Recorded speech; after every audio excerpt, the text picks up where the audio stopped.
படத்துக்கு நடுவில் ஒருத்தன் ஒன்று கடிக்கு போயிட்டு வரலாம் அப்படின்னு சொல்லி போய் அங்கே வயிற்று கலக்கி ரெண்டுக்கு போயிட்டு திரும்ப வந்து உட்காந்து பார்த்தாலும் ஐயோ நம்ம இன்னொரு தடவை ரெண்டுக்கே போயிட்டு வரலாம் அப்படின்னு தோன்ற அளவுக்கு ரொம்ப ஸ்லோங்க. ஹலோ நான் தாங்க உங்கள் தொப்பி ரிவ்யூவர். இன்னைக்கு எதை பற்றி பார்க்க போகிறோம்னா வா வாத்தியார் அந்த படத்தோட ரிவ்யூ தான். போலாமா? மொத்தமே 15 பேர் மட்டுமே உட்காந்து பார்த்தா அந்த படத்தை நான் எப்படிலாம் உட்காந்து பார்த்தேங்கிறது நீங்க பாருங்களேன். முதல்ல இந்த படத்தோட பிளஸஸ் அப்படின்னு பார்த்தோம்னா அதில் முக்கியமாக சொல்ல வேண்டியது சினிமாட்டோகிராஃபிங்க.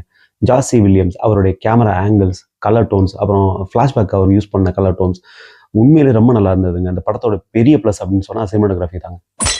அடுத்த ப்ளஸ் அப்படின்னு சொல்லணும்னா சானாவோட மியூசிக் டைரக்ஷன் அப்படின்னு தான் சொல்லணும். ரொம்ப நல்லா பண்ணியிருக்காரு இந்த படத்தில். இன்ஃபேக்ட் சொல்ல போனோம்னா இந்த படத்தை வந்து ரொம்ப நேரம் நம்ம உட்கார வைக்கிறதே அவருடைய மியூசிக்னு கூட சொல்லலாம்.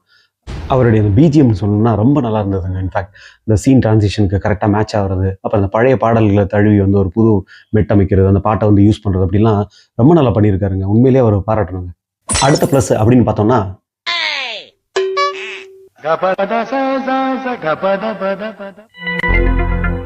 தேடி பார்த்துங்க சத்தியமாக கிடைக்கலைங்க. ப்ளஸ்ஸு அவ்வளோதான். அப்புறம் என்ன மைனஸை பார்த்துருவோமா? பெரிய மைனஸ் அப்படின்னு சொல்லணும்னா அந்த படத்தோட பேஸ் தாங்க. ரொம்பவே ஸ்லோங்க. எந்த அளவுக்கு ஸ்லோனா படத்துக்கு நடுவில் ஒருத்தன் ஒன்று கடிக்கு போயிட்டு வரலாம் அப்படின்னு சொல்லி போய் அங்கே வயிற்று கலக்கி ரெண்டுக்கு போயிட்டு திரும்ப வந்து உட்காந்து பார்த்தாலும் ஐயோ நம்ம இன்னொரு தடவை ரெண்டுக்கே போயிட்டு வரலாம் அப்படின்னு தோன்ற அளவுக்கு ரொம்ப ஸ்லோங்க. படம் ஆரம்பித்து ஃபஸ்ட்டு 30 நிமிஷம் வரைக்கும் ஒரு சீன் கூட நமக்கு ரசிக்கும்படியா இல்லைங்க. உண்மையிலேயே நலன் குமாரசாமி அவர் தான் அந்த படத்தை எடுத்தாரா அப்படிங்கிற சந்தேகம் கூட எழுது. அப்படி இருக்குங்க. அப்புறம் லாஜிக்கலாகவே நிறைய விஷயங்கள் நமக்கு வந்து ஒட்டலைங்க. இன்ஃபேக்ட் சொல்ல போகணுன்னா இந்த பழைய படத்தில் வருமே இந்த மறு வச்சுட்டு வந்தால் யாருனாலும் கண்டுபிடிக்க முடியாது அப்படிங்கிற மாதிரி கார்த்தி வந்து ஒரு கண்ணை சுற்றி போட்டுக்கிறாரு, சின்னதாக மீசை வரைஞ்சிக்கிறாரு. இதனாலேயே அவரை வந்து யாருனாலையும் அடையாளம் காண முடியல. இன்ஃபேக்ட் அவர் கூட ஒர்க் பண்ணுற போலீஸ்னால கூட அடையாளம் காண முடியல. ஃப்ளாஷ்பேக் சீனில் ராஜ்கிரண் சார் வராரு. அவருடைய நடிப்பெல்லாம் நமக்கு ஒன்றும் குறை சொல்கிற மாதிரி இல்லை. ஆனால் டயலாக் டெலிவரி ரொம்ப கஷ்டப்படுறாரு. அவருக்கு அவரே டப்பிங் பண்ணியிருக்காரு போல இருக்கு. ஆனால் என்னன்னு தெரியல, ரொம்ப வயசாயிடுச்சு அப்படின்னு தான் தோணுது. அவன் கஷ்டப்பட்டு பேசியிருக்காரு டைலாக்ஸ் எல்லாம். பெரிய கொடுமை என்னன்னா அந்த போர்ஷனில் ராஜ்கிரண் சாருக்கு ஏதோ டிஏஜிங்லாம் பண்ணியிருக்காங்க போல இருக்கு. என்னன்னு தெரியல, அவர் வந்து அவருக்கு மகனாக நடிக்கிற பிஎல் தேனப்பன் அவரை விட யங்கா தெரிகிறாரு. அதே போர்ஷனில் ஆனந்தராஜ் சாரை வந்து ராஜ்கிரண் சாரோட ஃப்ரெண்டாக காமிக்கிறாங்க. 2 பேரையும் ஒரே வயசுக்காரங்களை தான் அந்த ஃப்ளாஷ்பேக்கில் ஃபுல்லாகவும் காமிக்கிறாங்க.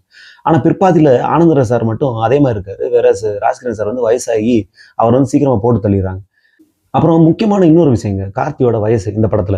அதப்படி கார்த்தி வந்து கரெக்டாக எம்ஜிஆர் அவர்கள் இறக்குறப்ப தான் பிறக்கிறாரு. எம்ஜிஆர் இறந்தது 1987 அப்படின்னா கார்த்தியோட வயசு இப்போ வந்து 37, 38 இருக்கணும், அப்படி தானே? அப்போது இந்த படத்தில் வந்து ஹீரோட வயசு 37, 38ன்னு வச்சுக்கிட்டா அவர் வந்து இன்னும் கல்யாணம் ஆகாமல் இன்னும் அந்த பழைய அந்த காலேஜ் ஹீரோ மாதிரி சுற்றுறது எப்படிங்க? அதுவும் 22 வயசான கீர்த்தி செட்டிக்கு அவரை வந்து எப்படிங்க மேட்ச் பண்ணுவீங்க? அப்படியே கல்யாணம் ஆகாமல் சுற்றினாலும் அதுக்கு ஏதாவது காரணமாக சொல்லியிருக்கணும்ல.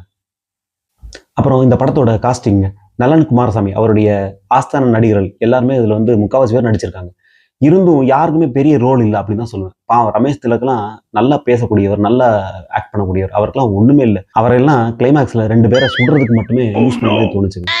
கீர்த்தி செட்டி அவங்க இந்த படத்தில் நல்லாவே நடிச்சிருக்காங்க. இன்ஃபேக்ட் அவங்கள வந்து ரொம்ப அழகாக காமிச்சிருக்காரு சினிமாட்டோகிராஃபர் பல சீன்ஸ்லையும். மொத்தத்தில் இந்த படத்தை பற்றி சொல்லணும்னா நான் இன்னொரு தடவை டாய்லெட் போகிறதாங்க ப்ரிஃபர் பண்ணுவேன். பாய். இதே மாதிரி இன்னொரு ரிவ்யூவில் நம்ம மீட் பண்ணலாம்.